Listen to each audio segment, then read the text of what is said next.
Hey, Music Man Russell here. I'm doing a year-long documentary on Indy's greatest local bands. I was privileged enough to do a band called Loddy Flynn. I had to call in a favor from a friend of mine, Eric Rosen's the lead singer. Wanted him to be the first band I interviewed. I've seen these guys 3 or 4 times. They do a very wide range of music from the 80s, the 90s, and the 2000s. They do a great job of it. The interview's coming up. I hope you enjoy it. These are great guys, and if you're a fan, you'll definitely learn a lot about this band. Thanks, Music Man Russell. Just start back with Ed. Ed Munch, drums. Bill Reed, bass. Travis Burton, guitar. Eric Rosen's lead vocals. Scott Clark, guitar. All right, I'm Music Man Russell. I'm here to interview Loddy Flynn. Let's just start with this. You guys, how long you been together? Ed? Ed's the best calculator of time.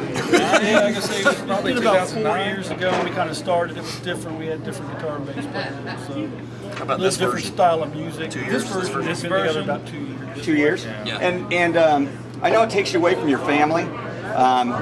Is it okay with your family members that you know, are out playing on the weekends? I know you're not making tons of money. I know personally I've only had to sleep outside like twice, so That's not too bad. That's not bad. They don't mind. That was other things other than the music. And Oh yeah. I mean, what can you bring to the local scene? You guys don't do originals, am I correct? That's right. So you and there's nothing wrong with cover, but what do you bring to the local scene? I mean, are you just, you're trying to bring some of the retro music back? What's the plan for Loddy Flynn for as far as getting the music out and why you're doing it? We bring back a lot of songs that people loved, like when they were in high school, that's our age, and not the same stuff that a lot of other bands play at a lot of the other bars, like your Brown Eyed Girl type stuff. We play Motley Crue, we play Dokken, we play Rat, we play Triumph, we play Rush. We play stuff that people want to hear and they come out and have a great time. Okay, and I've been to your shows, and I know that you guys do play some stuff that I would just, if you're going to go out and listen to cover tunes, they're the songs that you really want to hear. I know you guys do. Help me out here. I know you do some Triumph. Of course, the Red Rocker, Sammy Hagar. Motley Crue. What else you got on your repertoire? Van Halen. Def Leppard. Do you ever do charity? We have. We have A couple benefits, yeah. A couple benefits. Yep. Okay. What got you guys? Let's do individually. Just go left to right, front to back. What got you into music? Why did you start playing? I've always loved music, but my son, when he was 6, wanted to learn an instrument. He learned bass, and within a couple months he said, "What are you going to learn?" I started learning guitar. We had a band together for a while, and that led me to Loddy Flynn. I'm a failed drummer. That's how we got Ed. I played drums in high school and just never really got over the hump musically with playing drums, and picked up a microphone and started singing. First bands I loved were like Loverboy, Triumph, Def Leppard, Rush, and just got a passion for music, especially those type of bands, 70s, 80s, 90s, like Travis said. That's where my passion is, and that's what I enjoy doing. Yeah, I just always been around music, influenced me, love music, and the first time I heard that distorted guitar, I was hooked. And I think I was about 14, got my first guitar, and been doing it ever since. Go ahead, Ezra. It started when I was a kid, listening to my mom and listening to Beatles and stuff like that. Grew into a Kiss fan and then became a huge Rush fan, and after that I was just, so since I've been to Indianapolis the last 30 some odd years, been playing in bands on and off with him, and I kind of just met these guys in the last 4 years, but actually he's my neighbor. I met him several years ago, but we didn't play together until about 4 years ago. So Indiana hospitality. yeah, His wife loves me. it's all about, that's a great way to unwind from your regular job. We have fun and enjoy hanging out together, and it's just my family. We practice in my house. Very tolerant. He has the most understanding family. I guess I'll go after all that. Wow. That's tough on that one. I've been around music my whole life. I think my mom, she loved to dance, so I've been around the oldies, the Creed's Clearwater, 70s disco country. I just been in the music period, so that's me. I got into drums Probably 6th grade, played that for a while, and then probably about 10 years ago I picked up the bass, and then it's been like it ever since. Now, if at some point somebody comes to you and is in the crowd and says, hey, you guys are just phenomenal, we want you to come out and play, would you guys go from covers to originals and try to make a band and try to make money and go on the road, or is it just too late for that? I don't know. I think realistically, we look at this as a kind of a hobby. I mean, it's nobody's mainstay, and we enjoy getting together so much. And like Bill said, or sorry, I think that was Scott said, it's real rewarding entertaining people. They come out. We've got a great following now. I mean, being at it for 2 years and having shows where we've got at least 20, 30 people that we see at about every show is pretty flattering. So that's real rewarding. But as far as originals. I know I've thought about it, and I think maybe at some point if we get to that, maybe fiddle around with that, possibly. But I wouldn't say it's a priority or anything we're talking about actively. Yeah, it was real rewarding. We did that in the '80s. We had a band, original band, and it was. I love writing music, but that's a 5-6 day a week practice situation. You really got to dedicate a lot of time to start writing songs. You're speaking of Backlash. Yeah. One of my favorites as a kid, because I knew the singer. He's a little strange. Now, I used to run a radio show, and this question came up quite a bit. You guys can play, and it's not embarrassing because it happens, but you can play in front of 10 people or you can play in front of 1,000. Does your attitude change when you're playing in front of a large crowd rather than a small crowd, or is it just rock and roll all the I time? think it depends on the crowd. You can have 10 people that are really into it, then you feed off that, and it's the same for me. It's like the Blues Brothers. Exactly. So, you're just trying to accomplish just getting out and entertaining. Do you feel like rock stars when you're on the stage? I mean, is there, because it has to be some kind of euphoria for you to continue to do it. Because like I said, you're not making tons of money. We're not, you're not swimming in a swimming pool that's shaped like a microphone or a guitar, so. I think, like I said earlier, it's rewarding just seeing the crowd feed off of it and enjoy it. That's what's important. Yeah, something you enjoy that they enjoy too, so it's just twice as good. And we do have reconnected with a lot of old friends, people you used to know 30 years ago. Now we're hanging out with them again. It's really cool seeing, because we're going to have a lot of those guys we hung around with as kids here tonight. Okay. And it's really cool to just see those guys. All right. Bill and I went to high school together, and when we started the band, initially the first couple bars we played were in our hometown, and we were just flooded with friends we hadn't seen since high school. The whole town was there. Came out. Well, it is a huge town, so we had a huge crowd there. Like all 80 people showed up. As far as rock stars, though, I mean, I don't care if anybody thinks we're rock stars. I think we are. I think we had a great group. I think we rock. If that makes us stars, that's great. If not, we're good with it. I absolutely believe it. That's a huge thing. I've seen bands get up there that don't think they're rock stars, and you can see it in the way they move and play. I've seen you guys play, like I said, there's movement, I like to see where you guys are, if something's not off or something's on, you guys smile or, hey, can you do this? So that's kind of cool. The biggest thing I think, though, is that, you guys are out entertaining, and Indiana is a tough place. It's an incredibly tough place not to find work, but there are a lot of bars closing down. They're going to the wayside. It's got to be harder for you guys to find gigs. And it's got to be harder for you guys to do a lot of things. And one of them I want to ask is, how much does Loddy Flynn promote? I mean, I know personally, but I mean, maybe some of your fans or some other people, what are the ways you promote and how much do you promote? My man here is the king of Facebook. That's the guy right there. Social media king. We promote with Facebook. We've got a Reverb Nation account, which turns out to be a really good tool for bands. I know a lot of the more popular local bands, they have the Reverb Nation accounts. It allows you to market your band in ways that Facebook won't. So, and they're integrated as well, so things you put on Reverb Nation will also come up through your Facebook. So, but as far as promotion, ads or things like that, run ads or radio ads or anything like that, pretty much just word of mouth. Better music, good talking, right? Yeah, we're gaining popularity, we're gaining fans, and with that's come better opportunities. We've got places that we're in this year that we didn't play last year, so we're trying to kind of branch out and get more parts of the city.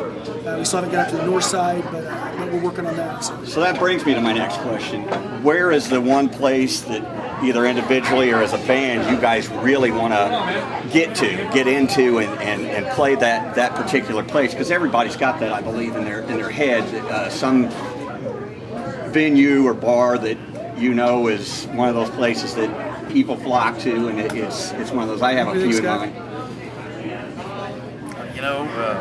Really any place with a great crowd to me. Like I said, with about the 10 people, if it's a good crowd and they're enjoying it, I'm okay wherever. I know that place kind of has a built-in crowd. I mean, they're always packed. Where do you dream of playing, Ed? It's kind of weird. Back in the day, you had like the patio and those kind of places, and now there's not a lot of big venues for cover music.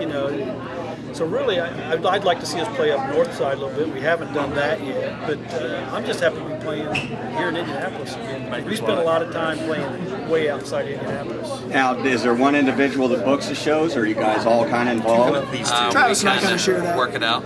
And how do you go about that? I mean, do you just contact bar owners, or do you? They've actually contacted us on our most recent gigs, with the exception of Sidelines and Avon's, a place we always wanted to play at. They always have a great crowd on weekends, so we got in there for the summertime. Other than that, we're pretty much just contacted by them, or we seek out a show now and then if we've got an open date. And you don't have a manager? No. We're self-managed. And the great thing for us is Ed's a fireman, so he does the 24 on, 48 off.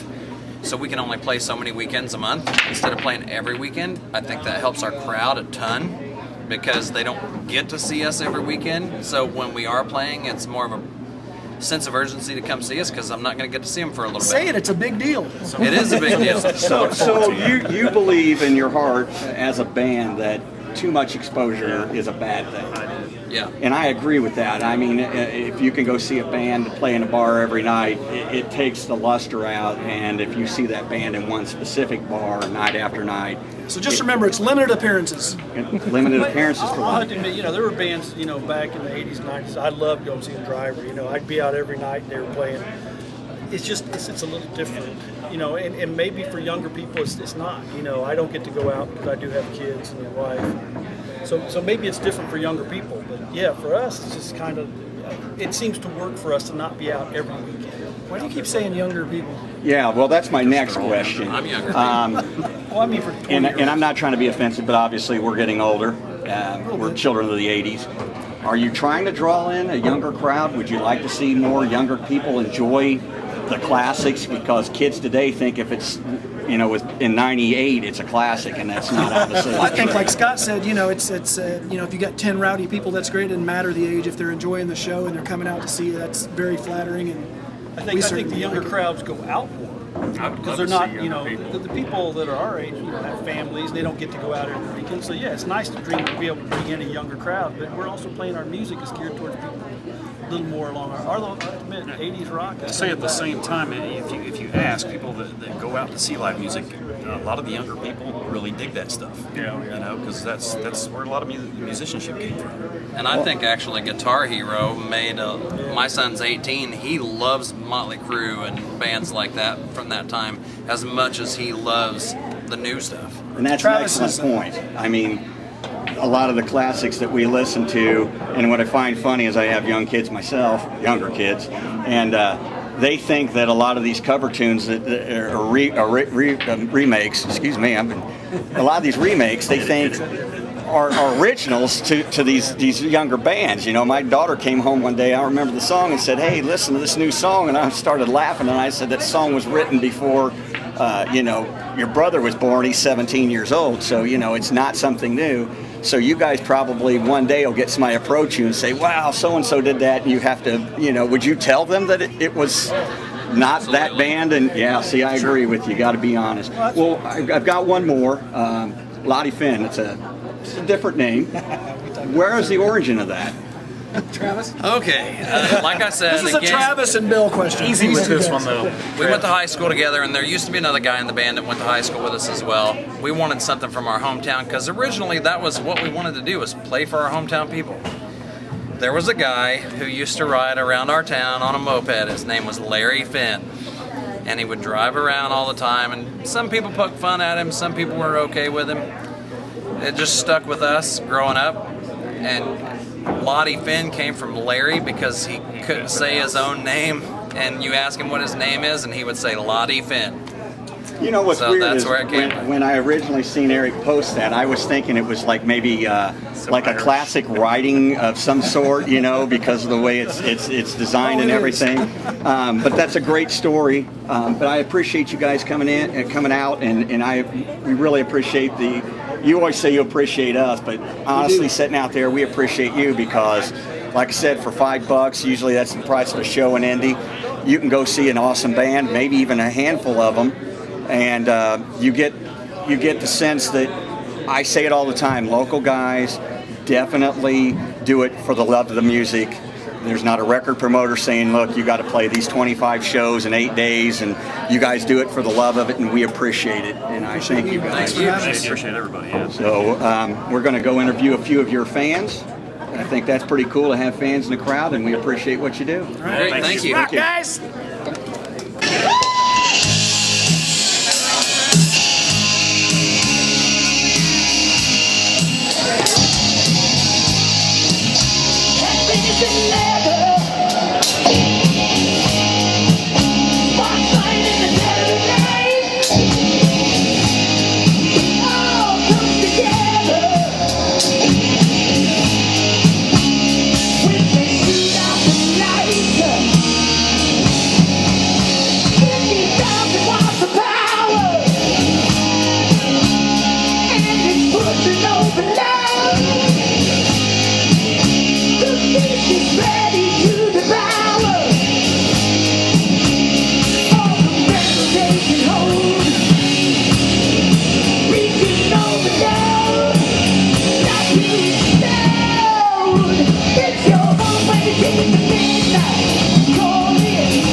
It's your one-way ticket to be